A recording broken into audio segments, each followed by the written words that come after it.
Hello everyone! Today I am going to be reviewing the sixth studio album by Aussie pop star Delta Goodrem.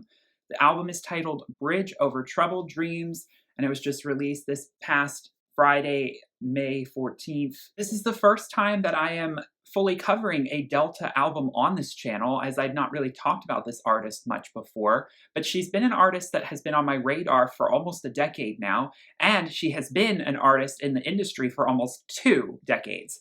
So it's about dang time I started to educate people who might not be aware, or at least promote a little bit more about her music, as I have been a fan for quite a while. And I was really looking forward to this project, as she had been teasing it for the last year or so. And it had been about 5 years since her previous record came out, which was called Wings of the Wild in 2016. So it was definitely time to hear from her again. She's 34 years old, and she's been through a lot. For those who are not familiar, when her first album came out, by the way, yes, she is Australian.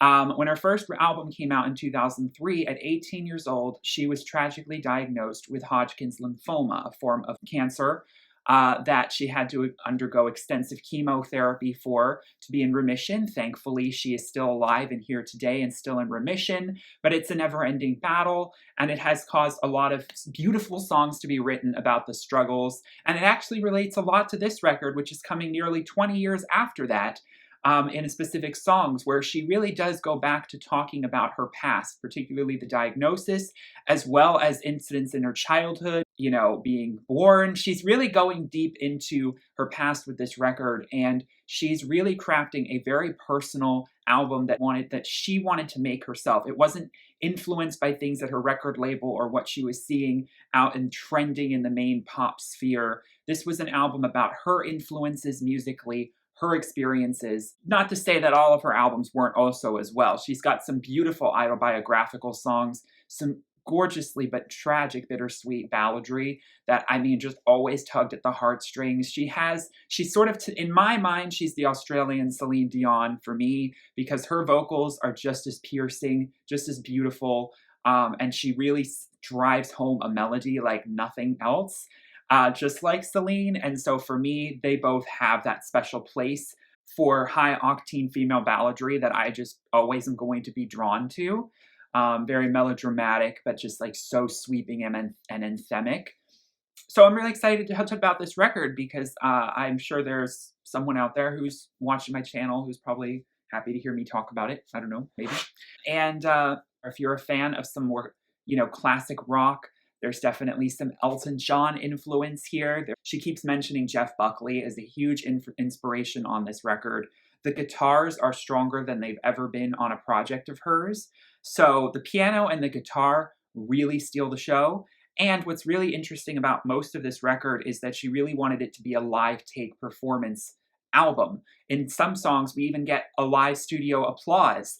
And so it really gives this album a feel of not being so nitpicked in production, and really focusing on how she can just really do a wonderful live take that's raw, earnest, powerful. The mixing is just really well done as well, so it doesn't feel rough in that regard with the instruments and everything. And there is also a book that she put out along with this album. So I'm sure the book, I haven't read it, I haven't looked into it. I don't know how much of it is pictures and how much of it is text. So I'm not saying it's necessarily the most detailed. I'm not sure if it's not necessarily that text heavy, but it's definitely a companion to the stories of this album and sort of the thematic resiliency that she is tapping into. Because something about Delta's music, like I'd already said, is this feeling of overcoming the worst in life, the feeling of coming out the other side after something really tragic. Her first song that I ever heard was called Believe Again from 2008. And the first time I heard it, I felt like I was being taken on this journey towards a better, brighter tomorrow. And it was this really sweeping story arc that she was bringing to this beautiful conclusion of resiliency and hope for a better tomorrow that I think carries through all of her work. And when I saw the title Bridge Over Troubled Dreams, a play on the iconic, Bridge Over Troubled Water song, I felt like this was the most perfect fitting title for her music. And the, way she can bridge her beautiful melodies over such murky, terrain, trials and tribulations of life that come through, that we all have to wade and trek through in our lives. Her boyfriend, Matthew Copley, plays the guitar on most of the songs, so that's how part of their relationship has been so strong. So track number 1 is called Keep Climbing. This is the sort of thesis statement of the album. It also references the title of the record in one of the verses. This song was one of the early singles to be released last year. We start with this steady, solemn piano chord repeated at the rhythm of a heart rate, just kind of keeping this pulse alive as she starts to fill the atmosphere with the emotive resolution and affirmations of her thoughts and meditations on the journey that she has taken so far, reflecting on the times where she really had to face fear head on and make a change in her life, to move on from a darker situation, to just keep her head above water when times were getting really rough and she felt like she was losing hope. Packed my bags and I walk on foot. This was the time that I knew I should. There's a fear in every step, and I still love where I just left. 2 mountains, I'm caught in the middle, can't see the forest before the trees. This climbing breaks me a little, but the hope inside of me that this lonely valley leads to a bridge over troubled dreams. And on that note, she finally lets the vocal expand, fill out the melody, and we're taking off. And so as this verse repeats and as the verses come, she just builds and builds with the layering of the instrumental. And it's a song that really gets under your skin. I mean, it's a song that has such resolute power to it and behind it, without needing to have a whole lot of fanfare attached with bells and whistles. Just the simple illusion of being caught between 2 mountains and lonely and isolated in this valley of darkness and suffering, and hoping that over in the horizon there is a bridge to take you up, from the mire that you've been walking for so long. I mean, it really, really touches me in those moments. In those moments where I'm wondering if there really is any point in hoping. Because at any given moment in life, it feels as though I'm at a crossroads. It feels as though I am at a point of possible breaking, and I need to look back and remember how far I've come and to see the power that I still have within me to lift myself up when I need to. I've done it in the past and I can do it again, and not to falter just now when I've come so far. I can keep moving. If I've done it before, I can do it again. Like, it's that sort of energy that it's like, look, it's still gonna hurt, but we just gotta keep moving here. The melody just sells this so wonderfully. Track number 2, Everyone's Famous. We've got this chorus of what sounds like youthful voices singing Superstars in the Sky, Pass Me By, and then we begin this gorgeous, guitar-aided 70s rock melody, and she takes that anthemic chorus mixed with the youthful vocal to create such a whimsical motif for a melody of this track. And I really love just the simple statement of everyone is famous, reflecting on what does fame really mean. Oh, you think this is easy? The dreaming comes cheaply. Are you ready to dance with the devil and sell your soul, mind, body as well? She reflects on watching Mariah, Whitney, and Cher as a young girl. She's just basically using, all the inspirations that she's had to tell a story of how fame, it can be such a thing to lift us up when we're young and look so rose-colored and beautiful. And then we learn, as we've experienced in the industry, if we've ever become some, level of entangled with it, that it is not so rose-colored, that there is a lot of darkness behind it. There's so much heaviness. There's so many battles that need to be fought. And the grass can sometimes always feel greener. Ending on the note that I think is tried and true and said before by many a pop star, but does bear repeating, that if you believe in yourself, ultimately, if you know that you're a star, then you are a star. And you will find your way, even if it's a different form of fame than you might have originally imagined, with the Hollywood glitz and glam. In this day and age, everyone is going to be famous. That Andy Warhol quote, everyone will get their 15 minutes, comes to mind. All right, so Solid Gold. For those of you this was one of the lead singles off the record that came out last year. For those of you who watched my best songs of 2020 video, Solid Gold was one of the songs I had in that list. And I still stand by that. This is probably the most solid track on the record. And it's one of the ones with the melody I keep coming back to. This song really, really sold me and got me excited for what was to come with the sound, the live take feel, just this feeling of raw attitude, the 70s inspirations. She's really taking it back. And I just appreciate the raw authenticity in the musicianship that she is displaying here. I mean, it's a fun, jaded love song. You know, she's just singing about how I'm going to take your heart and turn it into a small dot. And then by the burning embers, maybe you'll find out that I was the best thing you ever had. This song is a warning to you that I am one step away from just completely exiting your life, and I will, leave this huge gaping hole that you didn't know you had. So you can't mess around with me anymore. So it's a really good slap in the face kind of song, some real hints of irony and wit. And I think it carries this anthemic crowd pleasing melody really, really well home. In fact, I don't, at first the Always Solid Gold octave jump I talk about in the track, in the review of that track in that video, grated on me a little bit because it was just a little, cheesy sounding. It was kind of just this fun way to get the crowd amped up. But I've become a partial to it as well as I've gotten more accustomed to the song.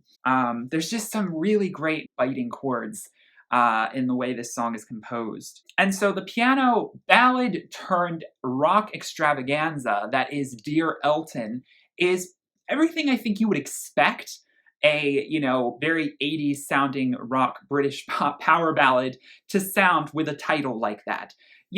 Elton John has actually interacted with Delta a lot throughout her life. I was just reading about how, she says that when she was 18 and she was diagnosed, she was really big in the UK and in Australia with her breakthrough album.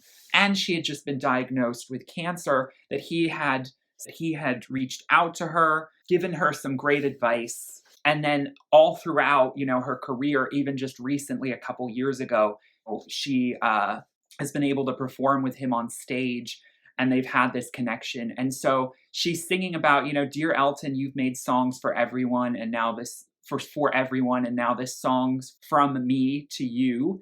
But it's also broader than that. It's broader than just a little love letter to him. And yeah, the Elton-inspired breakdown towards the end is just everything I wanted it to be. It really takes it really ascends the song to another level. I can imagine she is going to have so much fun playing this one live. Okay, so the fourth single that was released before this album was called Billionaire. We've got a bit of a country western sound underneath this song. She says, I didn't drink till I was 27, the day I went to numb the pain inside me. I find it very hard to believe that she was, that she never had drunk until she was 27, especially considering her level of fame. But I mean, I don't know. Some people, I really applaud that because I'm 28 and I still have never gotten drunk. Like, I've gotten a little buzzed, but I've never gotten drunk. And I definitely don't have any intention to. I mean, who knows what might happen, but not necessarily a big fan. So I just find that very interesting. So she's sort of talking about the moment where she kind of just really did surrender to her vices here. I thought I had to bury my self-worth. The boulevard of broken dreams was building. The whiskey kept turning into wine. Some people started asking, oh, where was all of this going? They tried to pull the wool over my eyes. I've always been the lady, and that always saved me. I had to see the other side. My mama said, go marry rich girl. It'll take your problems all away. But I lead life with my heart, and the world's not always fair. I'm going to make myself that billionaire. So basically, I'm going to take control. I'm going to make my own money. This has this sort of just real feminist anthemic quality to it.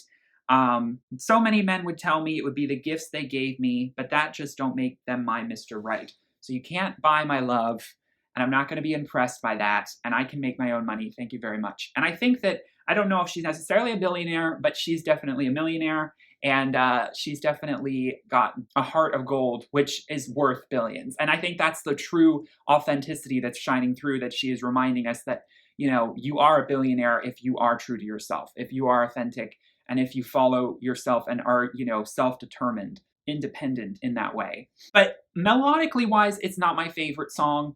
It is a great statement song, but it's not my favorite on the record. So the first single was Paralyzed. It came out last summer. Now, this song, when you hear the lyrics, I think it's very clear that it's referring to an incident that, again, for someone with her history, with her medical history, is just will come very close to home. Doctor paused this life. He told me you won't fly. Cancel everything. You need some time to heal, and it may take a year. Reset the clocks again. Everyone is singing their love songs, but I can't seem to find my own tune. I've been on the inside for so long. If they knew the truth, all of my plans have been silenced overnight. All that I know is paralyzed. So in October of 2018, Delta underwent surgery on a salivary gland in her mouth. And when she woke up from the surgery, she had trouble speaking. And it took months of rehabilitation for her to undergoing speech therapy for her to sort of regain her control of her voice and her speech patterns. She kind of had to retrain her brain to talk to her tongue, as she says. And it was told that it would take about a year for her to get anywhere back to somewhere level of normal. And she says that it's never really going to sound the same for her singing. Which was a bit heartbreaking for her, though she reminds herself that she's very grateful and thankful that it did return for her. It's never unknown when nerve damage like this happens, how or if it's going to recover. And so this song she wrote, Paralyzed, came right out of that experience a few years ago. And so she is basically feeling emotionally paralyzed by all of these events, this real hiccup and roadblock that's potentially going to ruin her career and her dreams, and just figuring out how to navigate going forward. And as always, she turns this into such an anthemic, melancholic melody that really drives home, again, the feeling of resiliency that is so strong in this record. Asking for a moment of patience with yourself, to allow yourself to heal, to allow yourself to process what is going on. This was a great first single to release on the record because it was taking us to that 60s, 70s rock sound. It was a great opener for the style and sound we were going to get. And it's such another big flagship moment for the record that I enjoy listening to. All of My Friends is a really great meditation on the piano for homesickness, the feeling of growing older, being in your 30s, just all of the things and facts of life that come with going on tour, being in her line of work, feeling lonely. Nothing revolutionary with the melody, but it doesn't need to be because she just sells the emotion so deftly with just the simple chords and this pensive inner reflection that she is doing with the piano and those melodies. So, in the latter half of this record, we start introducing some gospel choir elements to the backbone of a lot of these songs. On Kill Them With Kindness, she admits this song might be a little much, but wouldn't it be great if we just added some more kindness to the world? Speaking about how people can be so cruel to one another. I believe in peace. I believe in us. I believe we can change the world one act of love. Gospel choir chants. And as we enter into the verses, I was driving my car, looking out the window, feeling like this day was beautiful. Then this guy walked right by me. He flipped the bid. She sings, her Australian accent comes out in that song, in that line, to the sky, said our world's a lie, and I asked why. I guess it's just all how you see it. It's what you want to go believe in. And then reiterate, it's the I believe in peace, I believe in love. So the one world hippie kind of anthemic backbone of this song. It's very akin to something I would expect to hear her sing. I don't think the song is too much. I think it's just the nice level of sappy, upbeat, fun, get the crowd going kind of moment. But it's nothing remotely that, it's nothing that revolutionary. It's nothing that I'm coming back to like I need to listen to again immediately. The tempo is great. It just keeps the energy, gets the energy going. On track 9, Crash, Delta is talking about a really tragic family mishap. She reveals in the song, talking about how she was born 3 months premature after her mother was involved in a car accident and was forced into early labor. So, I mean, what a great way to sing about, a car crash bringing you into the world. I think metaphorically that has a lot of meaning for someone to think, wow, I mean, I was the result of a tragedy that sort of brought me prematurely into this existence. Thankfully, as she sings in the song, the doctor says that the mother and the mother and baby are going to be just fine. I've got faith in the front seat and hope by my side. On that day, the angels were looking out for her family. And it's something to carry with her, for her and her mother. I mean, it's got that fighting spirit instilled in her. And I think that makes her definitely feel, as she's looking, at all the things she's experienced in her life, that someone is out there looking over her. Because that's something that, could have gone horrifically wrong for either party. And the fact that she is here in some ways is a miracle. And I think that it's such a great meditation on a lesson and a story that can be applied to any aspect of life metaphorically. If you want to describe something like going horrifically wrong, like a car crash, and then realizing from the ashes of that, something better happened for you.